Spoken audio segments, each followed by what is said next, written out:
যে হত্যাকাণ্ড সংঘটিত হয়েছে এটা অত্যন্ত ঘৃণ্যতম এবং জঘন্যতম।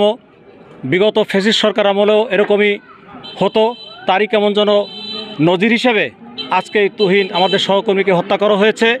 আমরা অবিলম্বে এর দৃষ্টান্তমূলক বিচার চাচ্ছি এবং আইনের আওতায় তাদেরকে গ্রেপ্তার করে তাদের দ্রুত বিচার ব্যবস্থা সম্পন্ন করার জন্য, এবং আমাদের মফস্বলে আমরা যারা সাংবাদিকতা করি আমাদের নিরাপত্তা বিধানে বর্তমান সরকার যেন সচেষ্ট হয় এবং ভবিষ্যতে আর কোনো সাংবাদিক যেন নিগৃহীত না হয়, নির্যাতিত না হয়, নির্মমভাবে যেন মৃত্যুবরণ না করে এই আশাবাদ ব্যক্ত করছি। আসাদুজ্জামান তুহিনকে নির্মমভাবে হত্যা করা হয়েছে।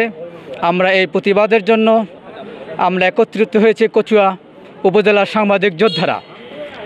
আমি এখান থেকে আমরা ঘোষণা করতে চাই, আমরা এই আন্দোলনমুখী যত সাংবাদিক ভাইদেরকে নির্মমভাবে হত্যা করা হচ্ছে তাদের সুবিচার নিশ্চিত করতে হবে। বর্তমান সরকারকে আহ্বান করব যেন গণতান্ত্রিক সরকার নামে মাত্র স্বৈরশাসক সরকার যেভাবে সাংবাদিকদের গলা চেপে রেখেছিল, এখনও দেখছি আমরা সেই একই অবস্থা বিরাজ করছে। আমরা এ থেকে মুক্তি চাই। সাংবাদিক ভাইদেরকে এভাবে যেন তাদেরকে হত্যা না করা হয়, আর হত্যার কঠিন বিচার যেন আমরা অতি দ্রুত পাই। শুধু আজকে যে একজন সাংবাদিককে হত্যা করা হয়েছে শুধু তাই নয়, তার সাথে যে সহকর্মী ছিল তার মাথাকেও কি নির্মমভাবে থেতলে দেওয়া হয়েছে আপনারা দেখেছেন।